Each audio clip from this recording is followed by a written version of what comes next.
ଖରା ଦିନରେ ଆମ ଓଡ଼ିଆଙ୍କର ଅତି ପ୍ରିୟର ଖାଇବା ହେଉଛି ପଖାଳ। ତ ଆଜି ଆମେ ଆମ ଓଡ଼ିଆଙ୍କର ଦେଶୀ ଖାଇବା ଦହି ପଖାଳ ସାଙ୍ଗକୁ ପଖାଳ ସହ ଯେଉଁ ସବୁ ତରକାରୀ ଭଲ ଲାଗେ ତାକୁ ଆମେ ବନେଇ ନେବା। ନମସ୍କାର ବନ୍ଧୁଗଣ, ଆରତି କିଚେନ୍ ଭିଲେଜକୁ ଆପଣମାନଙ୍କୁ ବହୁତ ବହୁତ ସ୍ୱାଗତ। ଏବେ ଚାଲନ୍ତୁ ଆମେ ରେସିପି ଷ୍ଟାର୍ଟ କରିବା। କଡ଼େଇରେ କିଛି ସୋରିଷ ତେଲ ଆଡ଼୍ କଲି। ତେଲ ଗରମ ହେଇଗଲା ପରେ ଆମେ ଏଥିରେ କିଛି ବଡ଼ି ଆଡ଼୍ କରିବା। ମୁଁ ଏଠି ସୋରିଷ ତେଲରେ ସବୁ ଖାଇବା ବନେଇବି, ଆପଣ ଚାହିଁଲେ ରିଫାଇନ୍ ତେଲରେ ବି ନା ବନେଇ ନେଇପାରିବେ।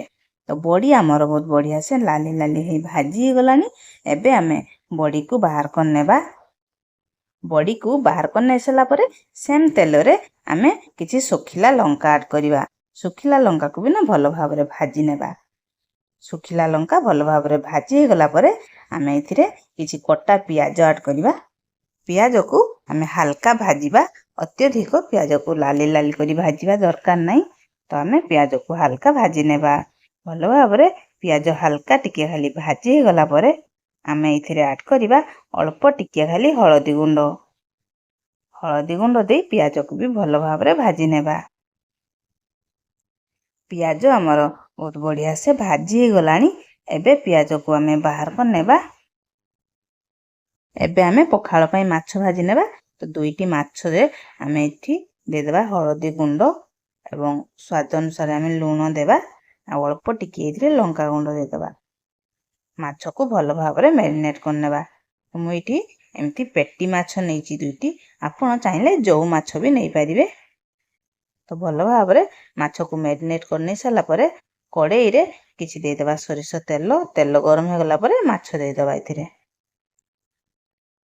ମାଛ ଗୋଟାଏ ପାଖ ସାଇଡ଼୍ ଭଲ ଭାବରେ ହେଇଗଲା ପରେ ଆର ପାଖ ସାଇଡ଼୍କୁ ଆମେ ଓଲଟାଇ ନେବା। ମାଛକୁ ଏମିତି ଓଲଟାଇ ଏମିତି ନାଲି ନାଲି କରି ଭାଜି ନେବା। ତ ମାଛ ଆମର ବହୁତ ବଢ଼ିଆ ସେ ଭାଜି ହେଇଗଲାଣି। ଏବେ ଆମେ ମାଛକୁ ବାହାର କରିନେବା। ଏବେ ସେଇ ସେମ୍ ତେଲରେ ଆଉ ଅଳ୍ପ ଟିକେ ସୋରିଷ ତେଲ ଦେଇଦେବା। ତେଲ ଗରମ ହେଇଗଲା ପରେ ଆମେ ଏଥିରେ ଆଡ଼୍ କରିବା ରସୁଣ ଏବଂ କଞ୍ଚା ଲଙ୍କାର ଛେଚାକୁ। ଭଲ ଭାବରେ ଏସବୁକୁ ବି ଆମେ ଭାଜି ନେବା। ଭଲ ଭାବରେ ରସୁଣ ଏବଂ କଞ୍ଚା ଲଙ୍କା ଛେଚା ନା ବହୁତ ବଢ଼ିଆ ସେ ଭାଜି ହେଇଗଲାଣି। ଏବେ ଆମେ ଏଥିରେ ଆଡ଼୍ କରିବା କାଟିକି ରଖିଥିବା ଶାଗ। ତ ମୁଁ ଏଇଠି କିଛି ଲେଉଟିଆ ଶାଗ ଏବଂ କଲରାକୁ କାଟି ନେଇଛି। ତ ଏଥିରେ ଆମେ ଦେଇଦେବା। ଆଜି ସ୍ୱାଦ ଅନୁସାରେ ଲୁଣ ଦେଇଦେବା। ଲୁଣ ଦେଇ ଭଲ ଭାବରେ ଶାଗକୁ ଆମେ ଭାଜି ନେବା। ପଖାଳ ସହ ଶାଗ ଥିଲେ ନା ପଖାଳର ମଜା ହିଁ କିଛି ଅଲଗା ଆସିଥାଏ। ତ ଆପଣମାନେ ପଖାଳ ସହ ନିହାତି ଅଳ୍ପ ଟିକେ ଶାଗ ଭାଜିବେ, ତାହେଲେ ଖାଇବା ପାଇଁ ବହୁତ ମଜା ଆସିବ, ବହୁତ ହି ସୁଆଦିଆ ବି ଲାଗିଥାଏ ପଖାଳ। ତ ଭଲ ଭାବରେ ଶାଗକୁ ବି ଆମେ ଭାଜି ନେବା। ଏଠି ଶାଗ ବି ଆମର ବହୁତ ବଢ଼ିଆ ସେ ଭାଜି ହେଇଗଲାଣି। ଏବେ ଆମେ ଶାଗକୁ ବାହାର କରିନେବା।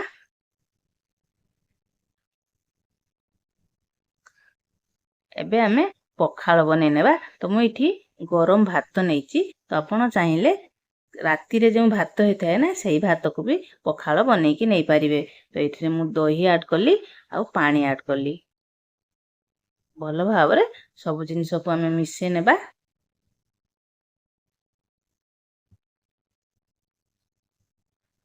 ଏଠି ଭଲ ଭାବରେ ସବୁ ଜିନିଷକୁ ମିଶେଇ ନେଇଛି।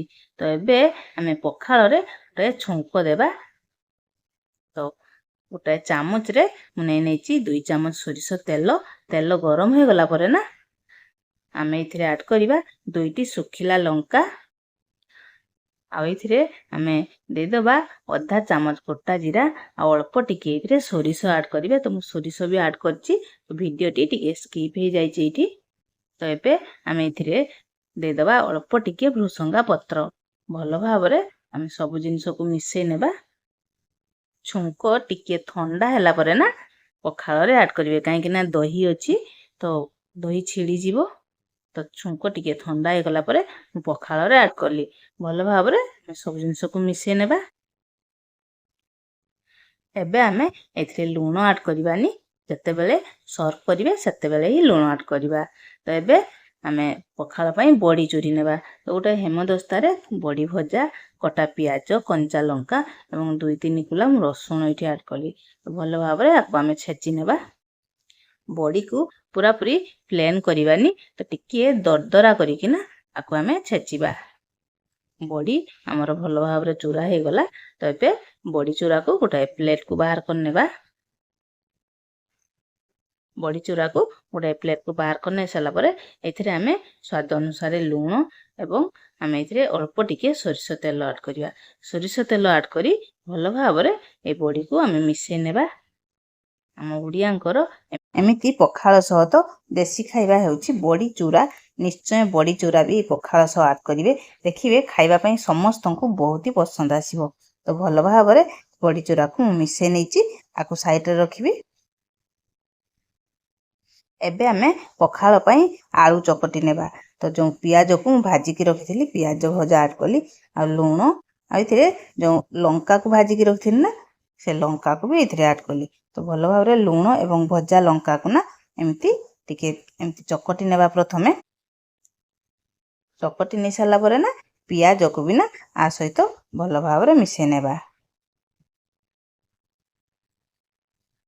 पियाज को भल भाव मिसई नहीं सारा पर आम ए सीझा आलू को ऐड करिबा।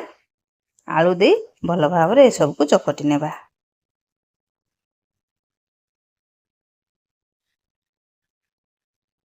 एबे पखाल पई आलू चकटा भी आमर बहुत बढ़िया से प्रस्तुत हो गला।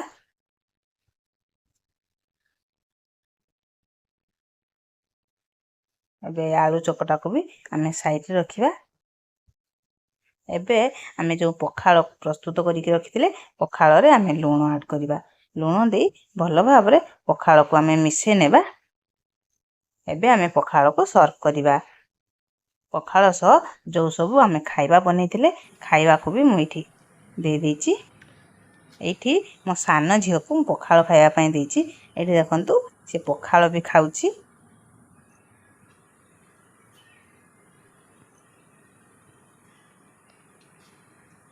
आपण मानंकु मो सान झियर ई पखाल खाइबाटी केमिति लागुछि आपण माने निश्चय मते कमेंट रे जणैबे।